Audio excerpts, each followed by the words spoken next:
I'm really excited to be here with you guys today, and thanks to Dr. Rard and Ms. Novik and Doc S for giving me the chance just to share a little bit of my expertise and experience and knowledge about nutritional science with you. I've been in the field for 30 years, and when I went to college, I thought I was going to be a molecular biologist. I really did. So I walked into the gates of UC Berkeley, and I was so ready to be a molecular biologist. And so I went in and I snuck into one of the classes because it's an upper level class. Juniors and seniors can take it. And I sat in my first class sitting there. I fell asleep in 2 minutes. It was so boring.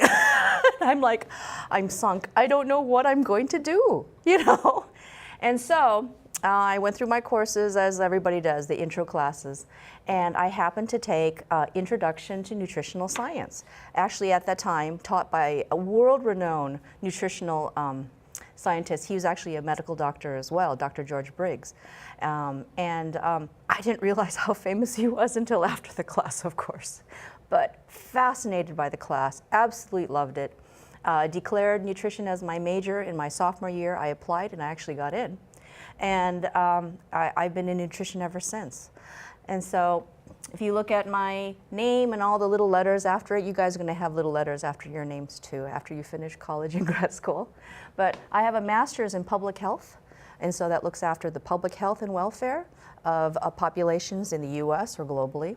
I'm a registered dietitian. That means you have to take a test to get certification or licensing as a dietitian. So I can work in hospitals and schools and other institutions. I can teach in schools like this, right, or in college.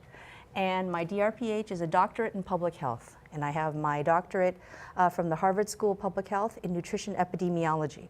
And epidemiology is basically looking at the relationships between exposures and disease. And the great thing about epidemiology is it only looks at studies about people. Why is that significant? You have no idea how many nutritional recommendations were originally set on animal studies. I have nothing against animals. It's just that I am not a rat. Are you a rat? No. Are you a monkey? No. Are you a toad? No. Are you a frog? No. See, the fact is, you would kind of want to know what your recommendation is based on. If it's based on people like you and me, I'm a little bit more comfortable with recommendation than if someone told me, oh, this is a great protein for humans because we tested it on rats. That's actually what used to happen. And they made a big mistake in that, and I'll tell you about that later. It's great. The stories in nutrition are great. as you know, probably in the classroom, and all the things that Dr. Rard tells you off camera, right? Those are the exciting things, and I have lots of those kind of exciting stories too about my work in nutrition from the undergrad level all the way through grad school, and meeting some really, really important and prestigious people. And in the end, you find out they're just people. All of us are just people. Okay, so we have a lot of material to go through today, but I just wanted to make sure that I gave you not correct, but it's my point of view in terms of what I think the history of nutrition science is. It's really a young field, for anybody who says, oh gosh, you've been around 50, 60 years, how would that possibly be young? It's young, okay?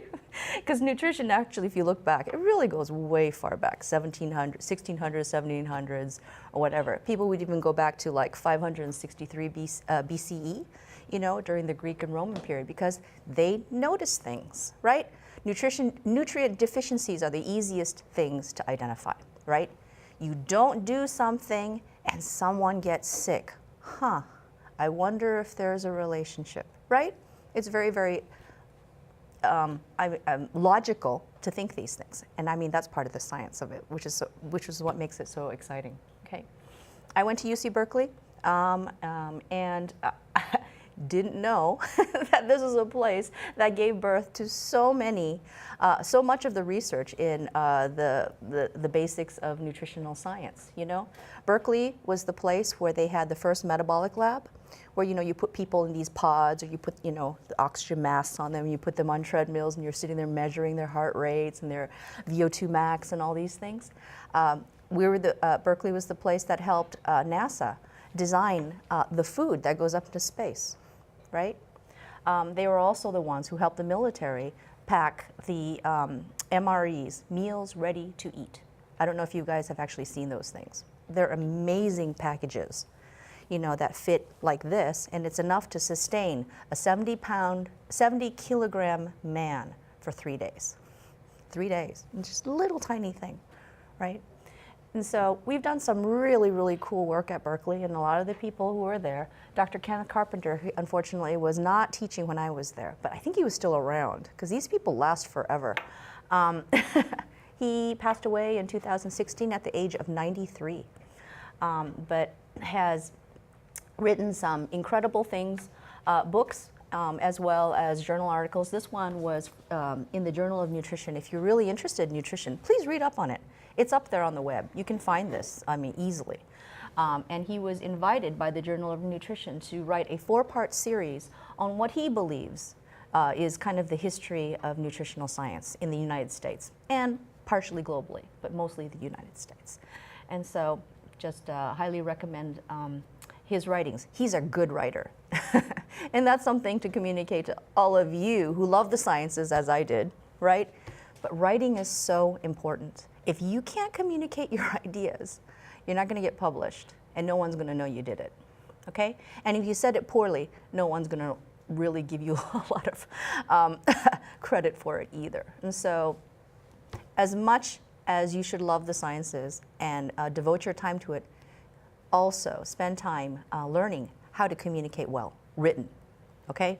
No texts, no LOLs, no those little cute things. It just doesn't really cut it in academic writing, okay?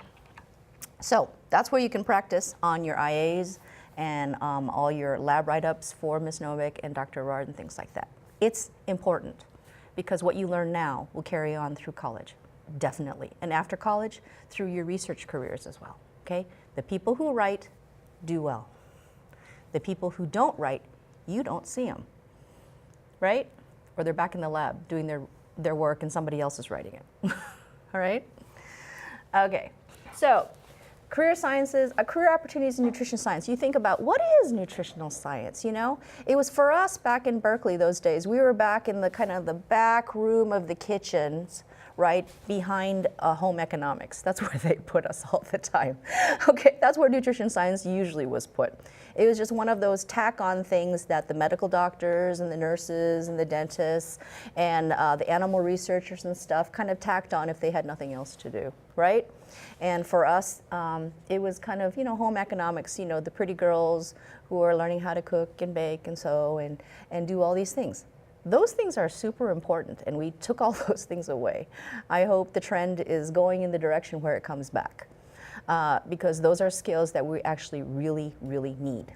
And for those of you who are interested in going into medicine, becoming doctors and stuff, the greatest trend actually in nutrition and nutrition education in sciences is not just the clinical aspect of it, but it's actually the meal planning, the choosing the food, what to do. Harvard Medical School finally put their medical students, the years 1 and 2, into the kitchen. You know, how do you actually make the stuff that you're telling your patients to eat? If you're telling them to eat more dried beans and you have no idea what to do with a dried bean, let alone identify one, right? What are you going to do? And so that's a really, really, really new thing that's coming up, and I think it's a good trend in all the major medical schools in the United States. That's Harvard, that's Yale, I think it's Vanderbilt, I think Stanford, I'm not sure.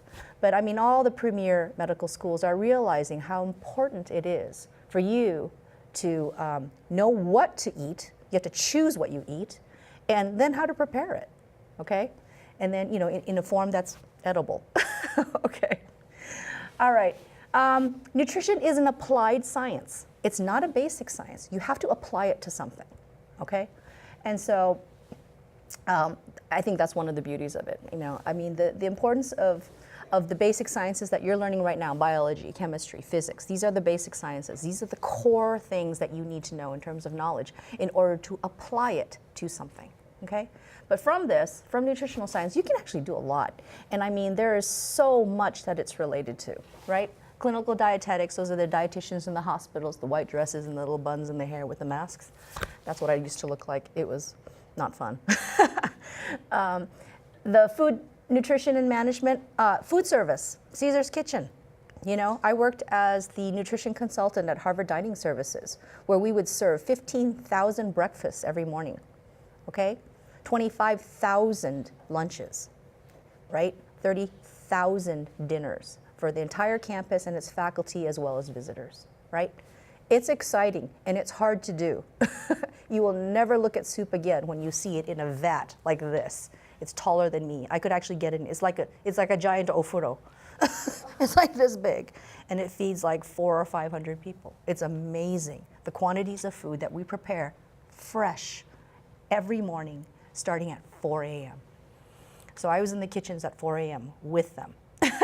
And it's fun, but I'm just showing that's the level of dedication that the people are putting into the food that they make for you to make sure that it's good, okay? Public health nutrition, I love this field. I encourage all of you to think about it as a grad program. Nutrition epidemiology is something that you don't really think about or hear about, but you hear it on the news all the time, okay? It's looking at the relationships of exposures to diseases and things like that. So when you hear about, oh yeah, 2 drinks a day decreases your risk of heart attack, where did that come from, right? That actually came from Dr. Eric Rim from the School of Public Health in my department, and that was like big news for a very long time, right?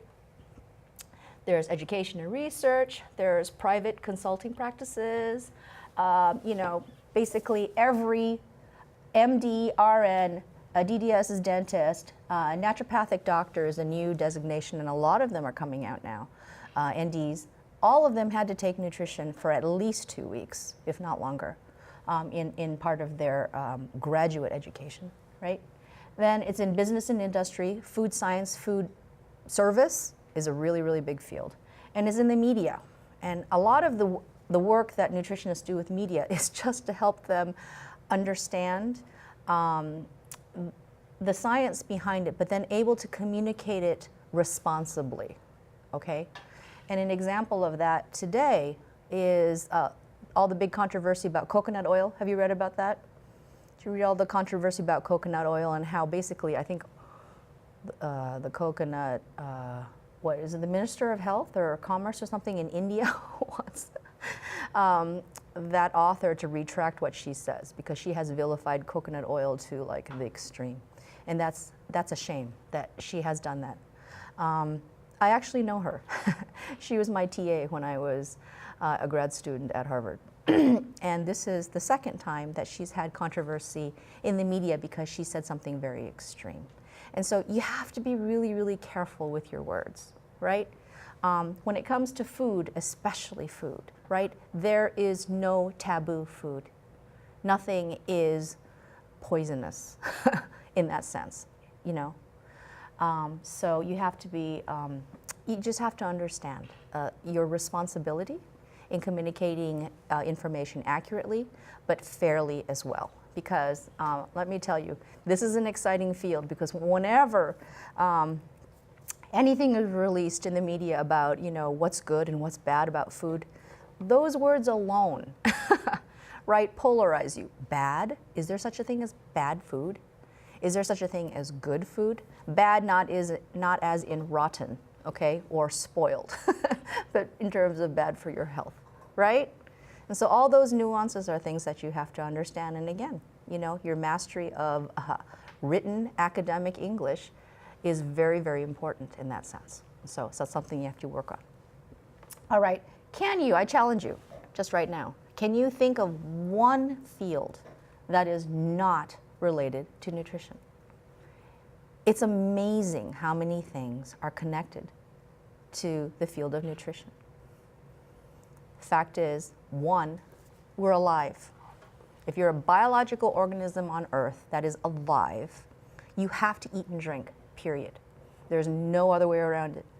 And like I told the high school cross-country team yesterday, you are not a flower, okay? You do not survive on air, water, and sunlight. It just doesn't work that way.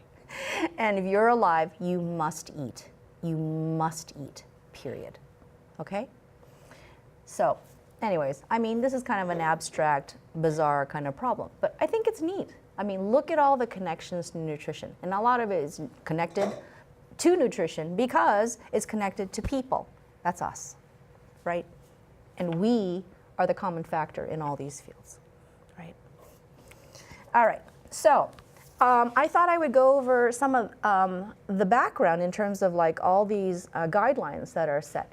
They are set country to country, all right? So what's true in Japan is not necessarily true in the USA or Canada or the UK or France or Germany or wherever, okay? And so basically your guidelines are set by the governments.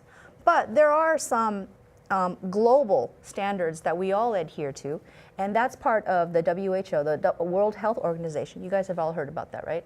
In Geneva, the World Health Organization, yes? Okay, good. And the Food and Agriculture Organization is basically a subset of the WHO, right? And they are in Rome, Italy. And they basically set up the international food standards, right, for everybody, for food safety and just food quality and things like that. And it's a good thing. It's a big, big job. When I was at UC Berkeley, I had the privilege of working with Dr. Zach Sabri, who used to be the head of the FAO in Rome.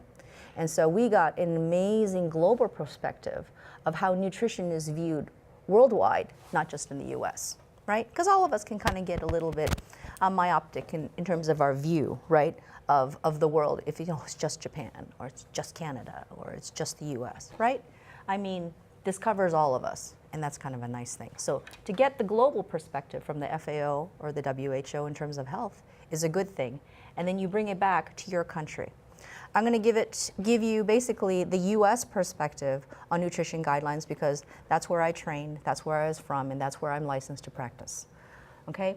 For the US, as in most countries, the people who set nutritional guidelines are all over the place. It's not just in one place. So you have the US Department of Agriculture, and you have the Food and Drug Administration involved. You also have the US Department of Health and Human Services, and all of them are sitting there clamoring to get a piece of the pie in terms of what they want to say about food and health.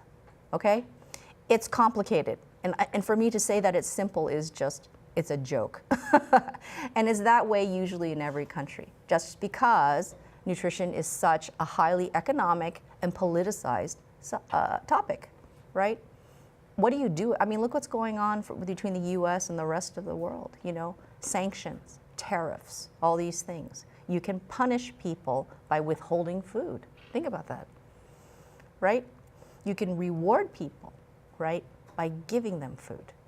Interesting, isn't it? So this is just something for you to think about and look at. This is the Codex Alimentarius. This is part of the FAO. Beautiful website, fun to read through if you have time, and I know you don't have time. But something to look up if you're interested in this area, okay? So I thought we would go through some of the just kind of basic ideas of how do you set a dietary guideline for a country, right? So seriously, any ideas? How would you start? So you are the ruler of a new country. How do you set the guidelines for your people? You have men, you have women, you have babies, you have children, right? You have toddlers, you have adolescents, you have young adults, you have middle-aged adults, you have elderly, right? You have healthy people, you have sick people, right? That's just kind of the way that you would probably approach it and think about it, right? And that's exactly what we've done in the US, right? You look at the most vulnerable populations first. Who is that? Who's the most vulnerable in non-sick people? Who's the most vulnerable in a population looking at it from birth to death? Who's the most vulnerable? Yes?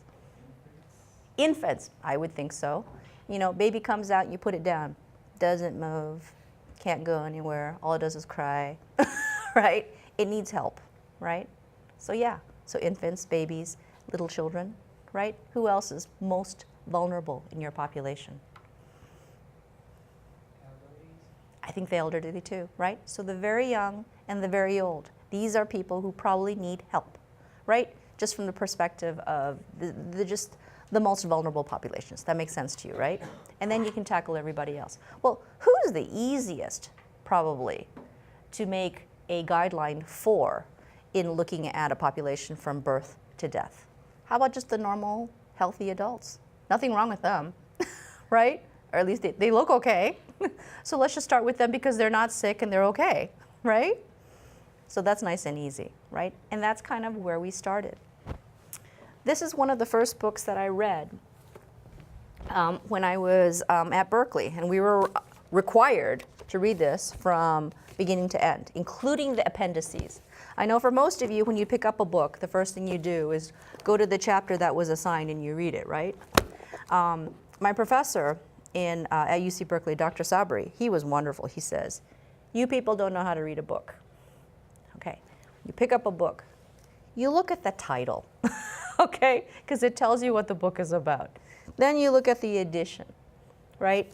And make sure you know who the authors are, okay? Then you open it up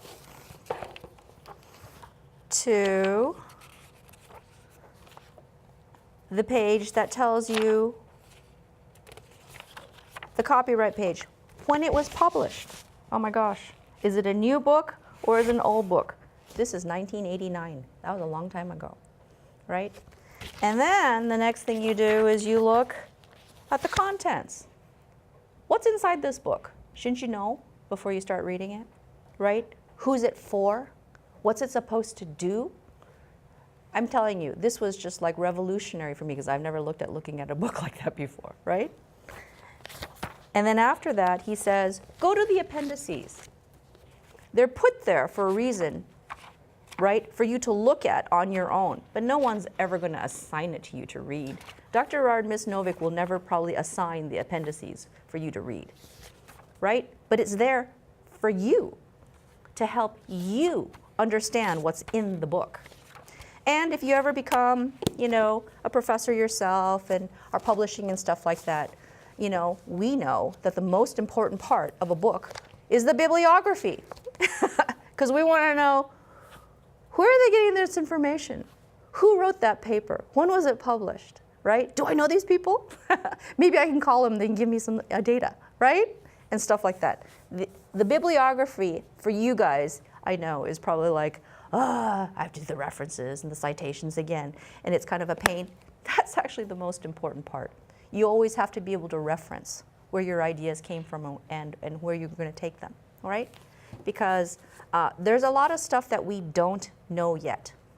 And your job as a student, right, and as a researcher, right, future scientist, future professor, is to fill the gaps that we don't know, right?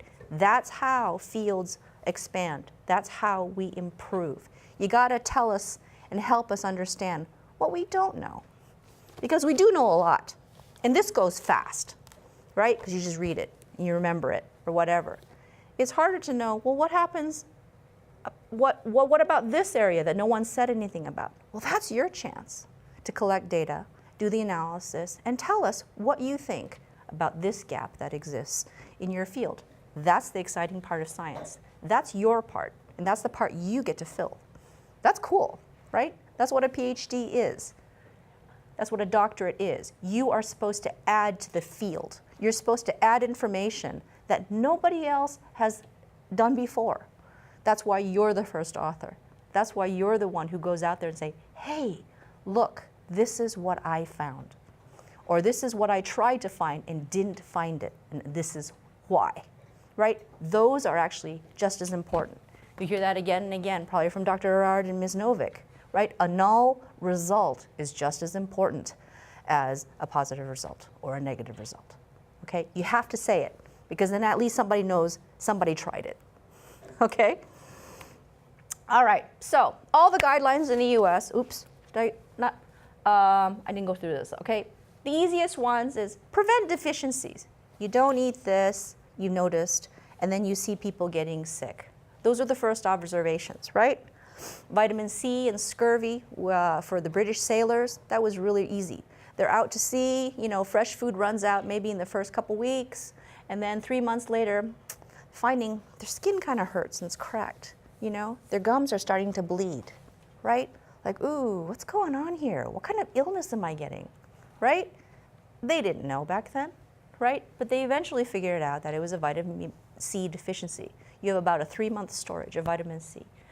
I think the RDA right now is 60 milligrams a day, right? And that's when they decided, oh, okay, if we pack limes and lemons on the ships, right, for these sailors, it seems to prevent these bloody gums and these strange changes to your skin. That was scurvy, okay? It's kind of neat, right? So the ones to prevent the nutrient deficiencies, those are the easiest to figure out because something happens. Somebody gets sick when something is not eaten, not drank, right? Or some type of your environment changes, right? So those actually have been going on for a long time, and we're just finally figuring out what those things are. I think we figured out almost all of them, not all, almost all of them, but we still have a ways to go, right? Another one, maximize linear growth during infancy and childhood. For all of us, you know, all of our backgrounds, right?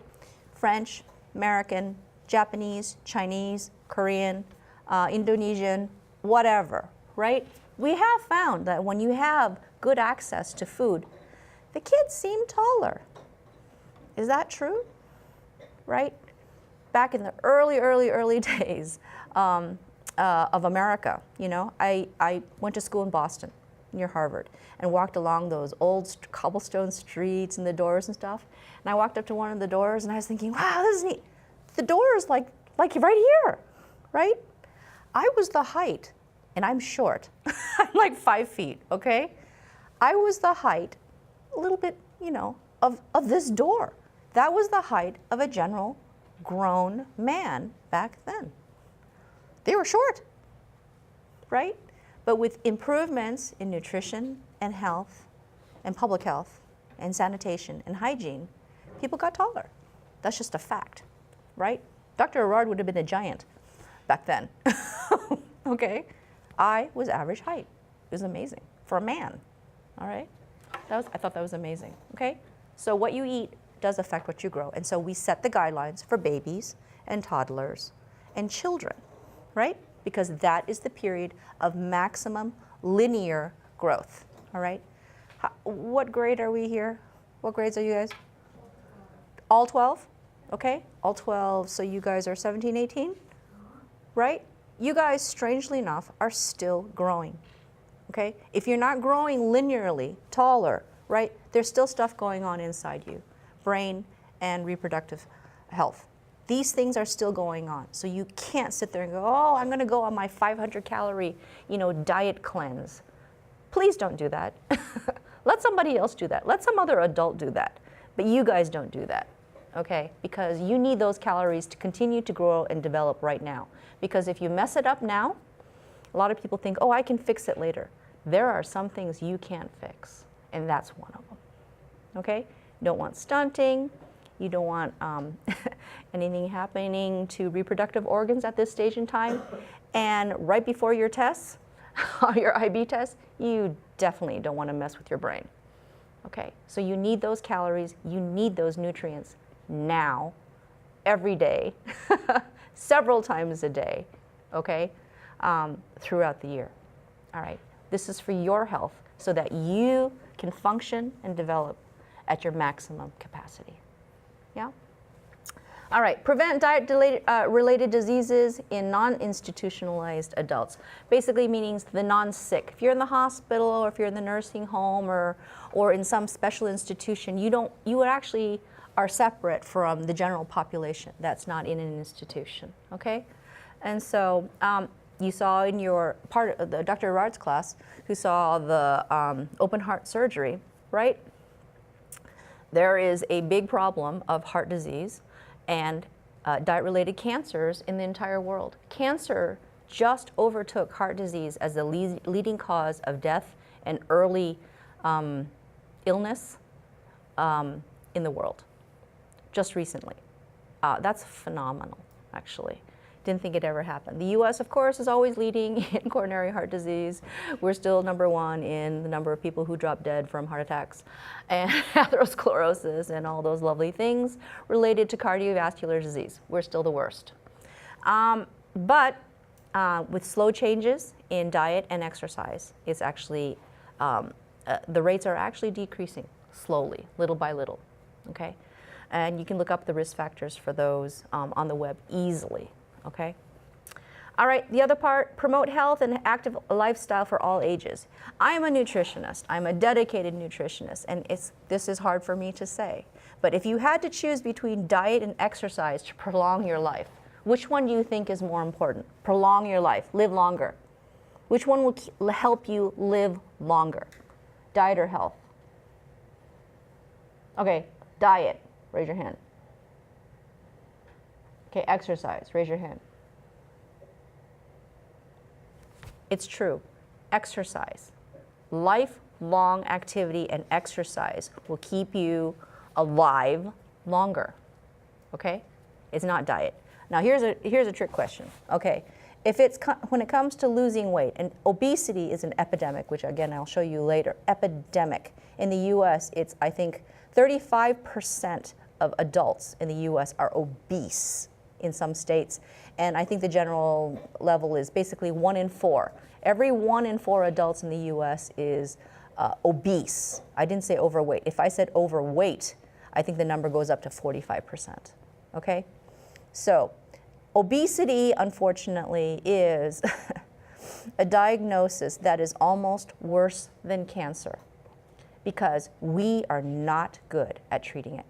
If you had cancer, early stages and stuff like that, I can give you a 95% prognosis that we can cure it, get rid of it, put it into remission for 5 years. You tell me that you're obese, which is a BMI of 30 or more, right? The chances of you becoming not obese, what do you think? General numbers. What percent? High or low? Above or below 50? Way below 50. Isn't that sad? Right? So the diagnosis of obesity is worse than cancer because we're just not good at dealing with it. So if you want to lose weight, which has more an effect on your weight? Exercise or diet? Okay, exercise, hands up. Diet, hands up. Okay, it's diet, right? Diet is the key to weight loss. Okay, exercise helps, right? But diet drives the weight loss. When it comes to longevity of life, active lifestyle, definitely active lifestyle trumps diet every single time. I have a 95-year-old aunt in Taiwan who can swim 3 kilometers a day. She's amazing, and her head is clear, just cognitive function is out of this world. She's 95. I think she's going to live to 1,000, but we'll see. So, those are the kind of lifestyle choices that you make for yourself. Diet is important, but so is exercise. And honestly, if I were to redesign my program at Berkeley, which actually doesn't exist anymore, I would put diet and exercise hand in hand. You need both. You absolutely need both. You can't, it's not a one either or in this one. It has to be a combination of both for really good quality of life for a long life, okay?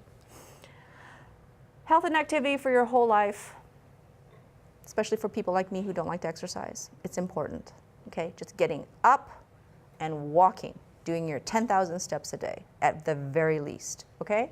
It's something that you have to do for your whole life, right? Maintain a quality of life among the non-institutionalized elderly. Lots of us are getting older, and especially in Japan, as you look at our demographic, you have a small base and you have a giant, right, inverted triangle of elderly on top, right? People are living longer. That's a good thing, okay? But you want to maintain that quality of life, right? Nobody wants to live 20 years in a nursing home in a wheelchair. That's not a good quality of life, right? You want them up and active and leading active lifestyles. And that's hard to do, right? So how do you maintain that, right? So those are where the guidelines are again, all right?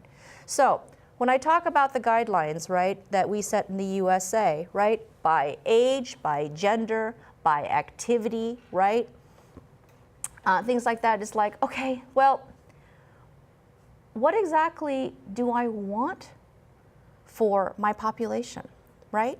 I want them to be active. I want them to grow well, right? I want to be have good cognitive function, right? I want them to be able to go out and play and do fun stuff and things like that, right? So those are the goals, right? Do those meet any of the goals that you guys are worried about sometimes? What should I eat before my test? What should I do if I can't sleep at night? Should I drink the hot milk? Should I take melatonin? You know, should I sit under a sun lamp? I don't know, right? Those are the things that I can't answer for you, right? Those are kind of like, you know, those are those anecdotal, individualized experiments that you can do for yourself at home that I don't think any large study has been done on. That's just the truth, right? We're looking at general populations of hundreds of thousands, millions of people at a time to make sure that we kind of cover all of them. At least we're trying to, right? But we might miss a few, and that's always true, right? So the US has this thing called the My Plate 2011. They redo these things every 5 years. Okay, so the USDA does this one, all right? It's not my favorite. I like the pyramid better, okay? And the thing with the USDA My Plate is this is generally supposed to drive basically, okay, what do they feed you in school? What do they feed you in hospitals? What do they feed you in large institutions to make sure that we're meeting some of your guidelines for this? Because I don't know how you guys eat at home, right? I don't know what you do on your free time, that kind of stuff. So it's just trying to guess, basically, when you're with us at school during these periods of time, this is generally what we're trying to provide. The controversy between doing this My Plate is fun.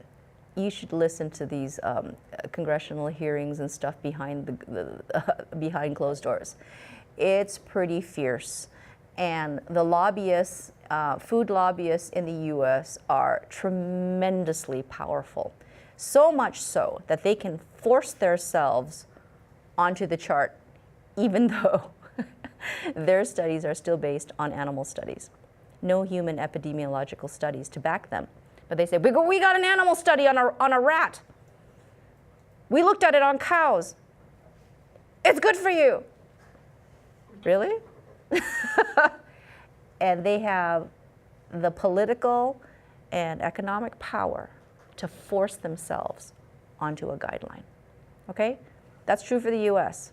I can't speak for any other country. Do I think it happens in other countries? Yes, I do.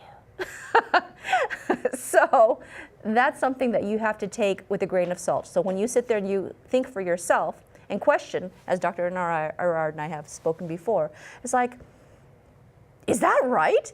Are they really, really saying that for everybody? And it's right for you to question that, okay?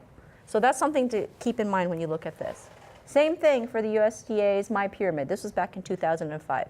This is when they turned the pyramid on its side and added the running guy up on the side. It's okay, but it's hard to understand. But what I did like about this one was incorporation of exercise and activity into the pyramid. Your base should always be based on activity, okay? And then you build on top of that, right? Without activity, the diet pyramid thing doesn't work, because I'm just assuming you're lying in bed the whole time and eating your 3 meals or whatever and just lying there, right? That's not life. And that's definitely not the life that I would want for you, okay, or anyone, okay? So this is what that one looks like. So like I said, these things change every 5 years. So the plate, I mean, we went from pyramid to plate. Maybe we'll go back to pyramid, I don't know. This one is one that I do want you to pay attention to. This is called the Old Ways Mediterranean Diet. And this was actually put together by my department at Harvard, the School of Public Health, with Dr. Willett and these researchers, and they created this in '93 because the pyramid idea is a good idea. It was a nice visual to help people figure out, well, what am I supposed to eat and how often, right? You can eat anything once a year. Won't hurt you. You tell me you eat it once a month, that changes. You tell me you eat it every day, that really changes. And then you tell me you eat or drink it more than once a day. That's 365 versus, or more than 365 versus 365, right? Versus 12 versus 1. Look at those numbers. 1 is a year, 12 once a month, every day, 365, and then more than 365 is just multiples of that, right? Numbers get bigger exponentially, right? And that's when you need to really look hard at yourself and go, do I really want to put this in myself every day, right? And that's when it starts making a difference in your health, okay? Bacon once a year, I'm good. You're good. You're fine, okay? Bacon twice or 3 times a day, every day, I have a problem, okay? It's a lot of salt. That's a lot of saturated fat, a lot. You might as well eat the whole pig, okay? You do better, right? So it's frequency of consumption, not just what you choose, it's how often. And that's what this thing is trying to tell you, okay?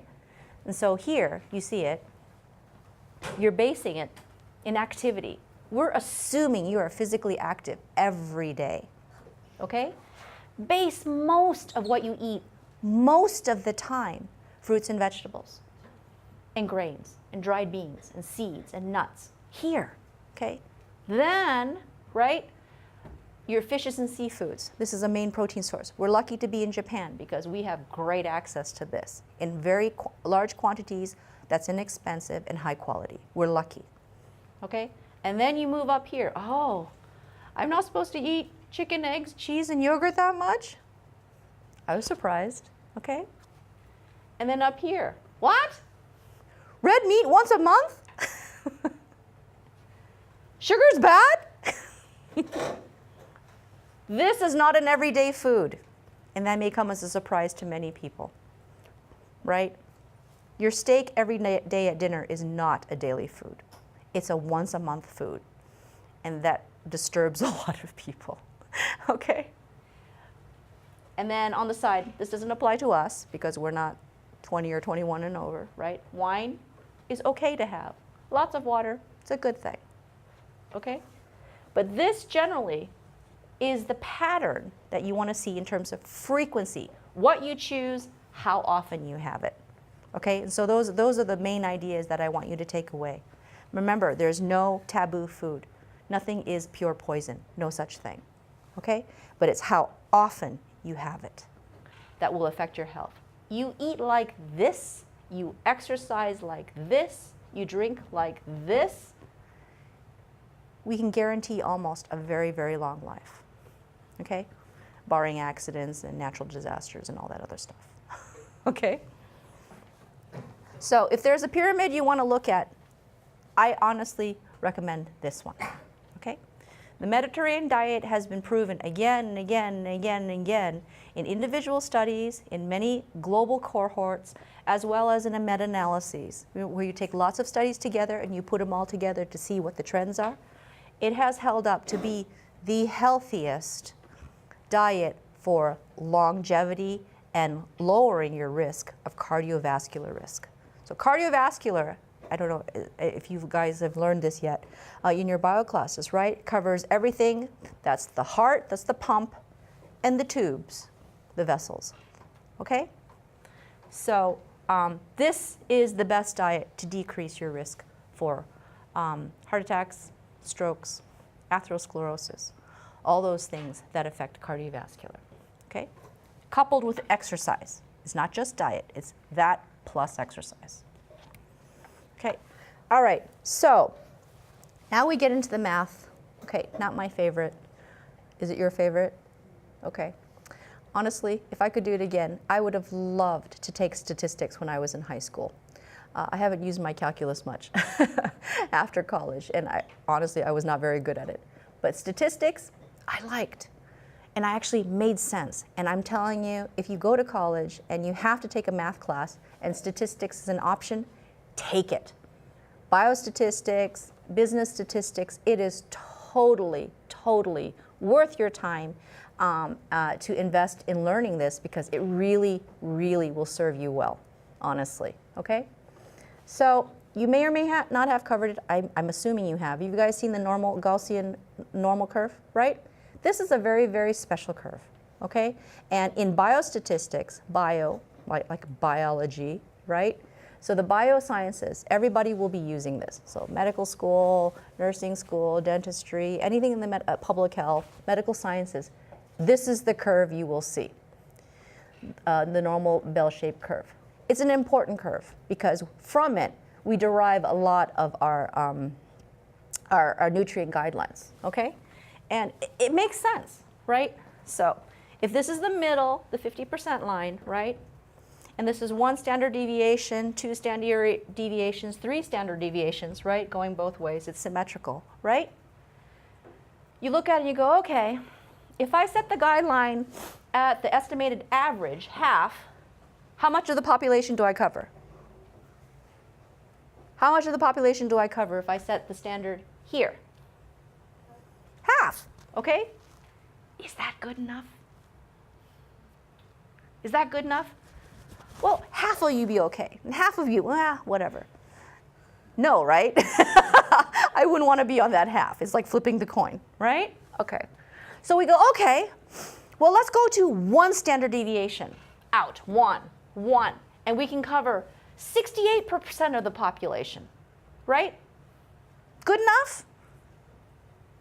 Better, but not good enough, right? Okay, fine. So let's go out to 2 standard deviations here. Hey, this is looking a little bit better, okay? So if I'm under the curve here to here, I cover 95% of the population. That's pretty good, okay? So remember, if we're going to set the RDA not at half, not at 1 standard deviation, but at 2 standard deviations, so the RDA here, it's going to cover everything under this curve under 2 standard deviations plus the tail. Remember the tails. The tails are very important. Just remember the tails beyond 2 are 2.5, 2.5. You can round up to 3 if you want, okay?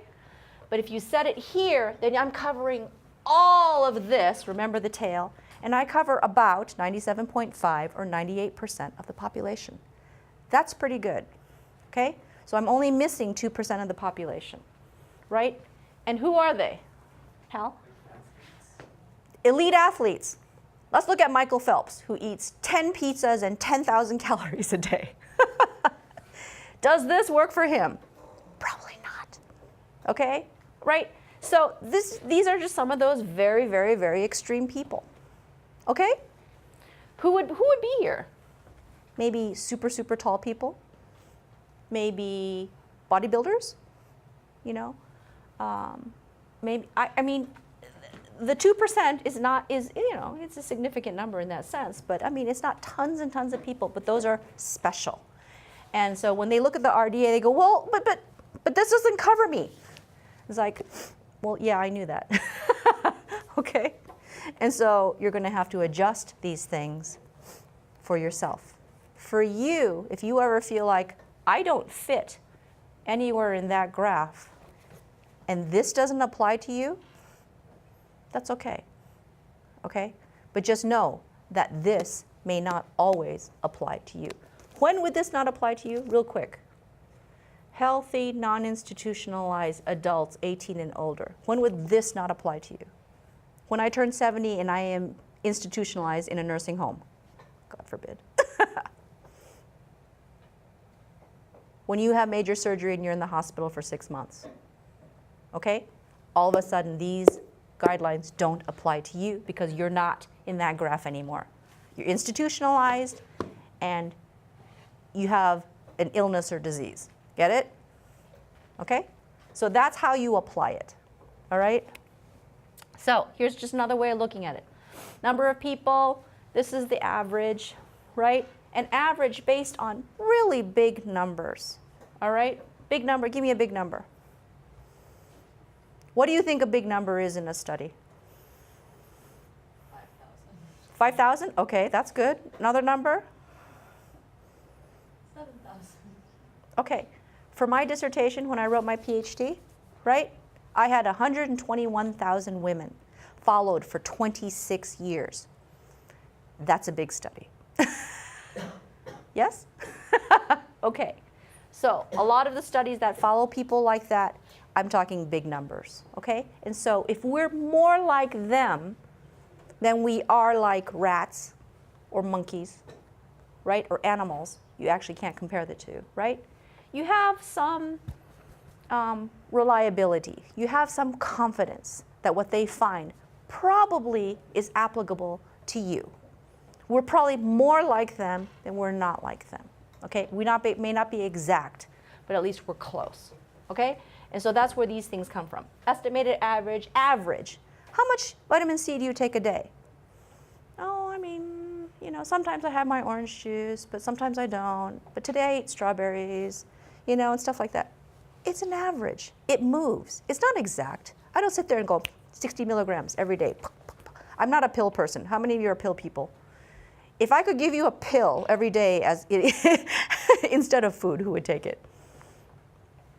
My dad would. My dad's a total pill person.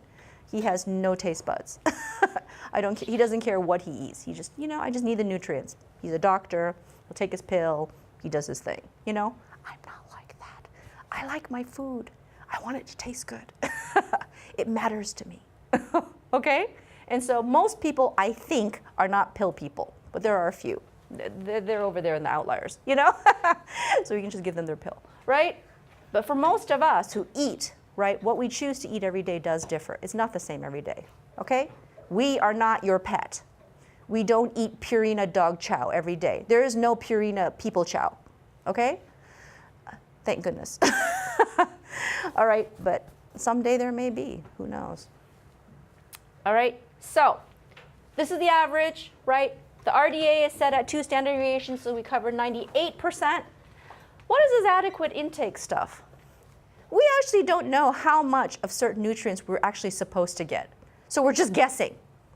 It's pretty much guessing. It's educated scientific guessing, okay? Saying that if we're in this range, we're close, okay? And probably won't see deficiencies, and we probably won't see excesses, because this upper limit actually is important for people to realize, especially for vitamin D, because you can achieve toxicity. You can have too much. You keep taking it, it doesn't come back out. Water-soluble vitamins, great, goes in, comes out, okay? A deck of cards, A, D, E, K, fat-soluble vitamins, they don't come back out. They build up in you. And then if there's too much, problems happen, okay? All right. Let's keep going. So, did I just run out of time? Okay. Generally, macronutrient requirements, this is what you guys should be having, ages 14 to 18. Carbs, proteins, fat, I just put in alcohol because you just need to know. All right? Carbs and protein, 4 calories per gram. Fat, 9 calories per gram. All right? Alcohol, 7. Alcohol is more like fat than it is like carbs and protein, just so you know. Micronutrients, these are the small ones, anything less than basically a gram that you need, but you do need them, okay? So you have vitamin C and 8 Bs, and you have minerals, your macro minerals, sodium, chloride, and potassium, and then you have your micro minerals, okay? These are all in your food. And if you eat a variety of things, you don't need to take a multivitamin, okay? Water requirements is a really important one. It's not just the 8 glasses a day. And that, I don't know, just again, that's the media taking information and just kind of taking it into its own hands. Not sure where the origins of the 8 glasses came from, but it probably came from something like this, okay? But in general, 3.7 liters for men, 2.7 liters for women, very generally, okay? What you drink and what's already in the food that you have in terms of liquids, all right? Calorie requirements. People, you need calories. Don't freak out over calories, okay? There's a wide range. For women, generally 1,800 to 2,400 calories a day, all right? So many high school girls are eating 1,000 calories or less. You need those calories for development and growth, and you need it for your brain, okay? To work well, especially during your tests. There is no other way around this. No cheating. There's no cheating in this. Okay, energy drinks don't help you. Please stay away from them. Okay, for guys, okay, you guys eat a lot, okay? And that's just the truth of it. And don't decrease that amount because you need those calories for energy and what you burn every day, okay? I will send these slides to you through Dr. Rard and Ms. Novick, but I did have your questions answered, and I went through each one. And so you can read through the slides, and if you have any questions, you can actually, you can write me, email if it doesn't make sense to you, okay? The carbs, more student questions about protein, right? How much? Junk food, McDonald's. I had a great story for that. And basically, how much do I eat versus exercise and stuff like that. Very simple formula. Calories in is more than calories out, you gain weight. Calorie in equals a calorie out, you maintain weight. It's very, very simple, right? Yakuruto and microbiomes and probiotics. It's actually, we don't know what's happening in there, actually. And the verdict is still out on whether it's really helpful to you or not, okay? All right, recommended reading list. I have some books here if you want to look at them. This is stuff that I just have at home. And if you have questions, you can always email me. Okay, thanks for your time.